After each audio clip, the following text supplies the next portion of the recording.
And now, let me introduce to you... What's going on, everybody? This is Tanner Steves from Steves Podcast, and I got Matthew Lidwin here today from the band Eden. Hey, Matthew, how are you? I am doing absolutely fucking rad. How are you doing, man? Oh, I'm sitting here and I'm boiling up. It's hotter than hell right now. How hot is it over by you? Well, in Canada we go by a different system, so I'd say about 28, 29 degrees Celsius. Okay, so that's maybe like 200 degrees Fahrenheit. I have no clue. I don't know you, but yeah, okay. Let's get this shit going. Yeah, let's jump into this. Alright, so the first question I got on the list today is, what is it like to be a rocker? Explain your typical day, between a good day and a bad day. Okay, being a rocker, typical day and bad day. My good day is me not having to work, working on music, being in the studio, taking care of things that need to be taken care of. A bad day would be he's not responding to me, me having to work, and me running out of smokes, man. Oh, yeah, that is actually the worst. I feel you with that one. Yeah, it's absolutely terrible. How much do a pack of smokes run you? About $10.75. Okay, now what are Canadian dollars, like the American dollar? Oh, geez, I don't know. I know our economies went to crap, and... Because I pay $9.50 per pack of smokes here in the U.S. I can actually tell you that in like 1 second. Okay. I'm gonna guess. Let me guess. In American dollars, I'm gonna guess. Translating your money, our money, $8.50. That's close. $8.16. Ah, very, very close. Yeah, told you our dollar's crap. You guys are crap. I'm just kidding. Oh, don't worry. We're all both on the same page with that one. All right. But no, that's basically like the typical shit. Good days, make music, record shit. Bad days, Keith doesn't pick up the phone, and I have to bitch at him about not taking care of shit, and I run out of smokes. So, yeah. Next question, man. Alright, what has been going on? I see you have a couple new songs coming out on Bam Margera's new album by the Eavesdroppers. Care to explain to that one? Yeah. We have a song called Dance with the Devils coming out. Bam sang on that. We recorded that back in Milwaukee. I'd have to say maybe like 3 years ago, maybe? Back in 2013. He ended up loving it, and he sang on it. And now he's putting it on his album. And then I ended up doing a song called For You, a cover by him. I ended up doing that in the studio here with my producer, Tim Wolf. And, Bam ended up fucking obviously loving it because it's him. I mean, right. That's his favorite fucking band. He's done everything for that band. And that band would not be here in Canada or the U.S. if it wasn't for Bam. But, he did a great job doing vocals on that one and on Dance with the Devils, and our stuff is coming out on his new album, and I'm super excited about it because my name is actually getting heard pretty well. Yeah, that's awesome. I'll have to pre-order that. Oh, hell yeah. Yeah, the pre-order, all you have to do is just go to bammargera.bigcartel.com. Alright, yeah, everybody needs to drop in there and check that out and pre-order that. Oh, hell yeah. Alright, I see you've been working a lot with all the new Eden stuff on Facebook. Like, how's that going? Oh, man. Oh, it's going good.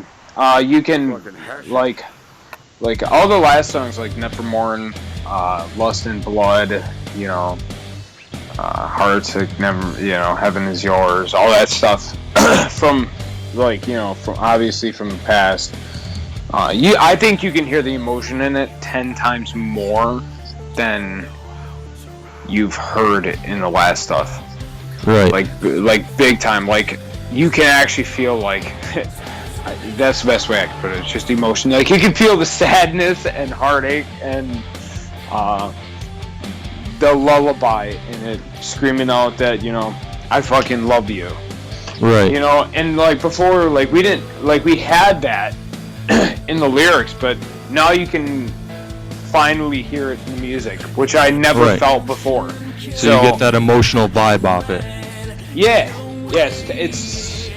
I don't know. There's some like I know how like every new song when you go to the studio, it's always the best song when you're done recording it. Be like, oh, this song is gonna kick this song's ass, blah blah blah.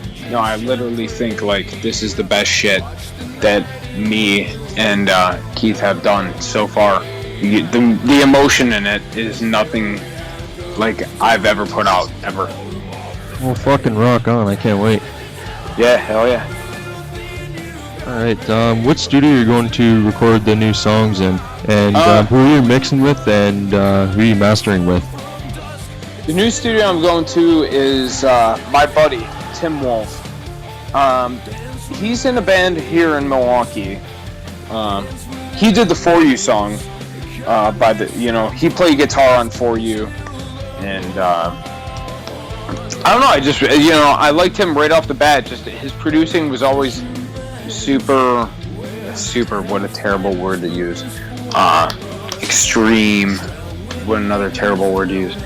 No, it was just straight to the point and extremely heavy. Like I've tried producers in the past and I never got the sound that I exactly wanted out of them until I met this guy. And like I've known him for years and years, and the things and the ideas he brings to the table, most producers don't do that. They just sit in front of their computer and just press their fucking space bar and just fucking record. This dude kind of like writes with you. Like he writes the music with you, and I'm actually even thinking about having him like kind of co-write the album with us to make probably, hopefully, one of the best albums of 2016. Oh shit, that's sick. Yeah. Hopefully it doesn't make people sick to the point where they're like puking and shit. That'd be dead. See what you did there. Yeah. Alright, so what's your like all-time favorite song of the new album? Either Black Diamond or Once Upon a Haunted Love. I gave Facebook a little bit of taste of Black Diamond, but I think probably Once Upon a Haunted Love. I think it's just got this huge badass intro riff that kind of reminds me of like Venus Doom by him. It's got that, and it's also got like Into the Void riffs for the verse. I don't know. I don't want to give too much away, but it's just a kick-ass song, and then it's also got like a really melancholic fucking chorus. Kind of like we did a song called Dead and Beloved back in the day, and well, not really back in the day. It was only like a year and a half ago, but I don't know. It's just really melancholic and really heartfelt. Like I said, lots of emotions are being brought out in this music like never before. Right. So I guess we'll just, wait till the people who, buy the album, what they think of it. Well, I'm like super excited for it. I can't wait. Oh, thank you. No problem. Oh yeah. I see Dylan Schroeder is filming your recording process. Why are you having a guy sit on your sessions? Dylan Schroeder has been a long-time friend of mine. He's been taking pictures of the band since we were, I'd have to say, like 19 or some shit like that. Like, he was like my best drinking buddy back in the day. And he's always like got like the image and idea behind like what I have. Like I'll toss him an idea. He's always had that way of brightening it in a way, or making it darker, whatever, I kind of, bring to the table. And the reason why I want him to sit on the sessions is because, one, he's a friend of mine and Keith's. Two, you're going to be able to see me and Keith bitch and bicker more than anybody on the planet Earth. Ever. Like, there's going to be a lot of, like, fuck you, I'm going to fucking punch you in the fucking, like, you know. Yeah, I watched a couple videos and they had me laughing. Yeah. You're going to get a lot of that. And I just want someone to, like, show how me and Keith work. Yeah. Not for the sake of just showing how me and Keith bitch, obviously, but how things really get done in the studio. Like, I don't know of a band that sits in the studio and just goes, oh yeah, let's do this. Oh, okay.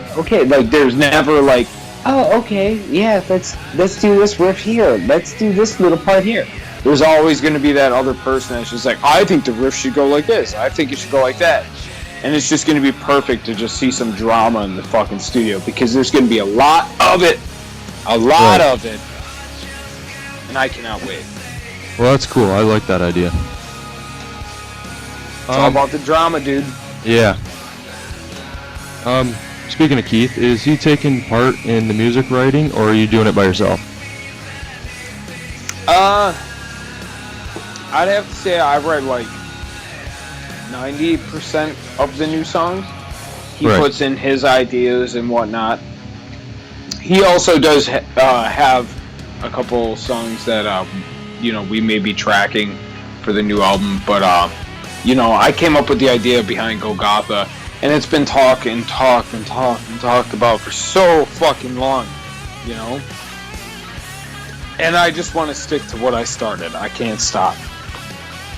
And it's really hard to sit down and have this whole storyline in your head and then have someone else try to fucking write with it. You know, it's kind of like taking the Bible, you know, the person who wrote the fucking Bible, which I don't even fucking, like, I don't even fucking care whoever, nobody did it. I just feel that comes from too many people's point of view. Well, yeah, but it's like the story was always anyway. But to sit down and have one person tell the story behind everything, is going to be way easier than having a second dude jump in like halfway through and be like, I think it should go like this. Like, the dude with the idea needs to run with it, you know? Yeah. No, I know. So maybe behind the next album, it'll be just me and Keith, coming up with our own idea and combining our ideas. But no, this whole next album, the new album name is actually called 616. 616. Yep. I ended up renaming the album like 3 times now. It was called Golgotha once. Yeah. It was called The Impending Doom of Abigail Blood another time before. Then it was called Drenched in Tears. But now I came up with the final fucking name for it. But I spell it different. Alright. How does it spell? You put the number 6, and then Hun, and then dread, as in you're dreading. Yeah. And a 6, and then teen. But the whole teen thing I'm a little iffy about, because I don't know, it just sounds a little bit fucking weird to me, a little bit creepy. but I like it because of that. What's like the whole entire story behind that? Well, basically why I'm naming the album this is like everyone out there, like all the girls with like their black craft shirts and like wearing pentagrams and wearing their shirts that say like 666 and Satan and all the shit. Dude, if you look it up, the real number of the devil is 616. They fucked up. Holy crap, I didn't even know that.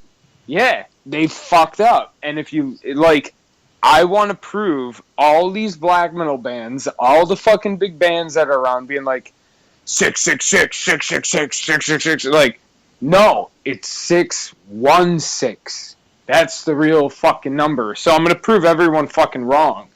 And I think that's the best way to, like, really fuck with people and get a really good impression. And maybe you learn something new every day. Yeah, maybe some hate. Hopefully people hate us for it.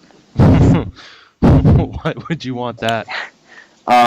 Because the more people that hate you, they keep talking about you over and over again, and then you get more publicity. Oh, okay. So, yeah, that's true. Yeah. Good idea, actually. Yeah. So I figured, cause a little bit of controversy, in it all. Well, you're going about it the right way. Yeah. All right. So for the next question, how does it feel to be on the album of other bands such as Him, CKY, Cradle Filth, The Moxie, Clutch, The 69 Eyes, and etc.? It's honestly a dream come true that I never thought would come true. Like I've looked up to all those bands my whole life, and now I'm on an album with them. Like, that's absolutely unbelievable. That's insane. Mind-blowing, actually. Yeah. Like, I just... I sat there and I was thinking about it all day yesterday, and I'm like, I'm on a fucking album with all of my favorite bands ever. I'm like... I'm sitting there, I'm like, have I made it? And have I made it? And has Eden made it?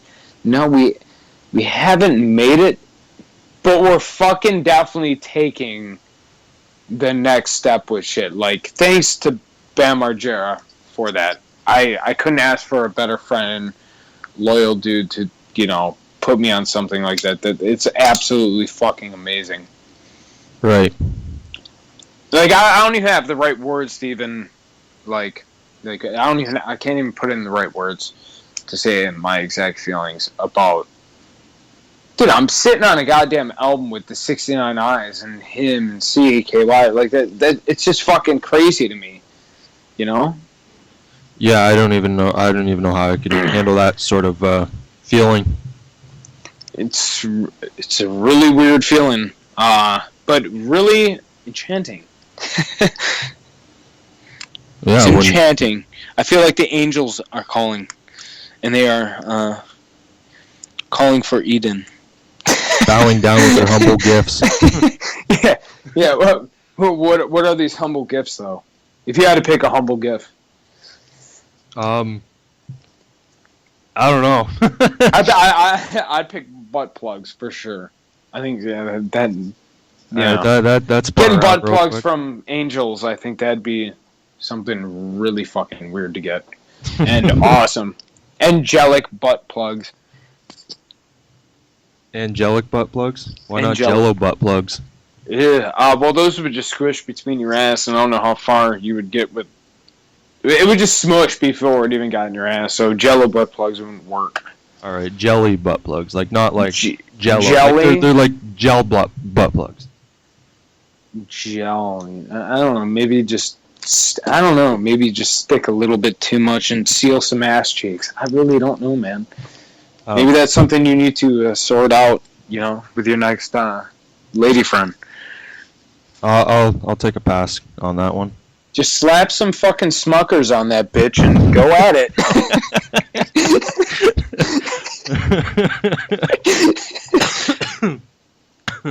Excuse me, sorry. Anyways, yeah. Getting back to the topic of feelings and stuff. If Bam Margera was listening in right now, what is something you would say to him? Well, the first thing I would say to him is, I love you, dude, big time. And thank you more than anything in the world for everything that you've done to me. Well, done to me sexually. No, he's never done anything to me sexually. Not yet. The correct way to put that is done for you. No, see, now I'm starting to think weird here. You got me on this Smucker slapping ass. Now You're the one that brought up butt plugs. Oh, good point. Good point. Well, when you're working at Goodwill and you got to go through all those dirty bins, man, you find some weird shit sometimes. But Anyway, no, back to the topic. I would just say, like I said, I can't really put it into words. Like the feeling of just being on a CD with like literally every fucking band that I absolutely love. I guess it's just.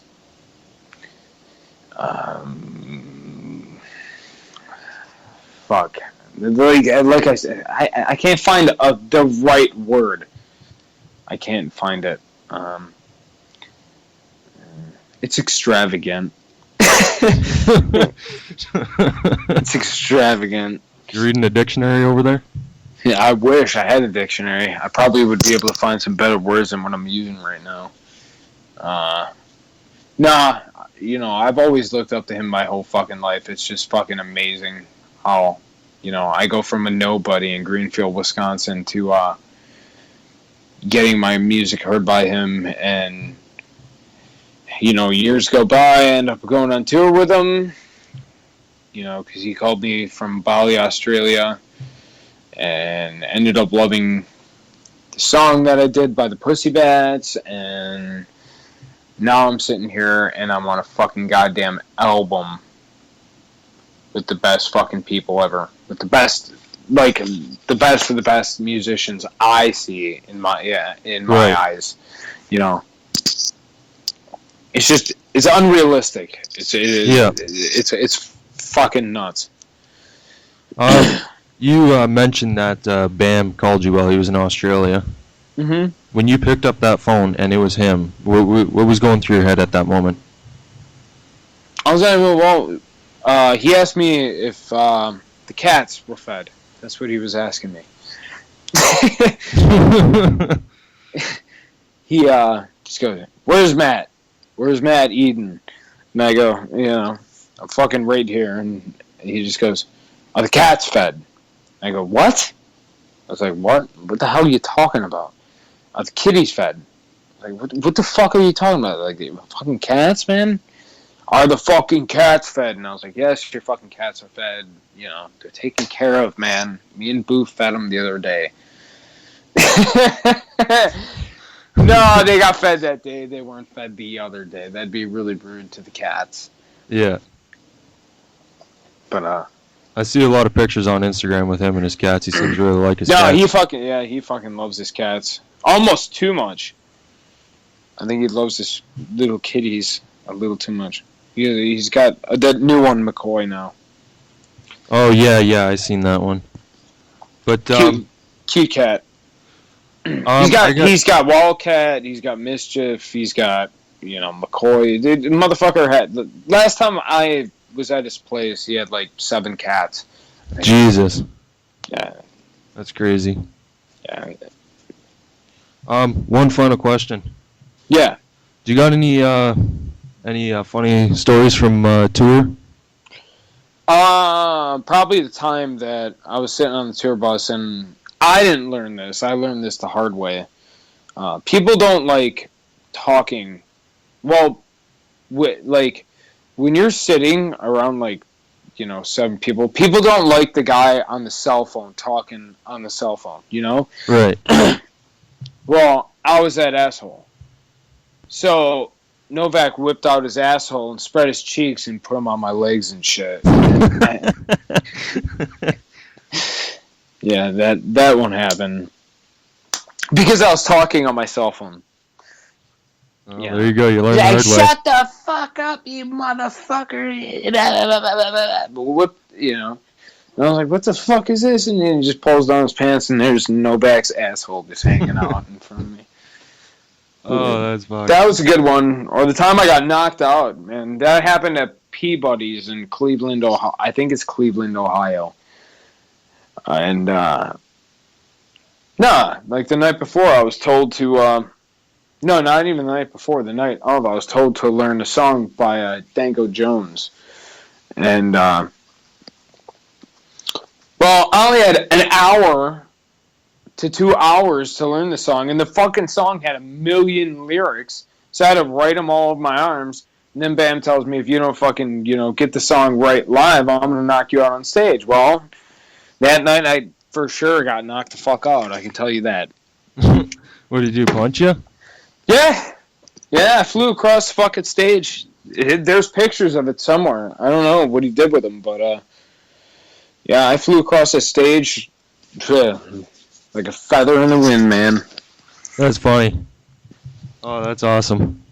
And then when I got the fuck up and I looked at the crowd, everyone was like screaming like, "Oh yeah, fuck yeah, yeah, hell yeah!" And I'm like, "Wait, what?" They're all cheering because you got knocked out. Yeah, they're all cheering because I got fucking hit in the fucking head so goddamn hard.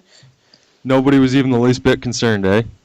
No, and then I had to go back to running my little merch table, and then everyone was just like, "Are you okay?" And I'm like, "Yes, I'm okay. Yes, I'm fine. The whiskey and cokes are making everything fucking okay right now." Well, next time you'll learn to get that song learned, and you probably won't get punched out again. Oh, no, it got learned after fucking that one. I'm sure it did. Yeah, it got learned. Well, actually, no, I lied. No, it did not get learned. I fucked up maybe 3 times after that and got hit in the head again, but that's all in good drunk fun, I guess. Well, there you go. You learned your lesson now. Yes. Well, I didn't really know. I never learned my lesson, but yeah, close. All right.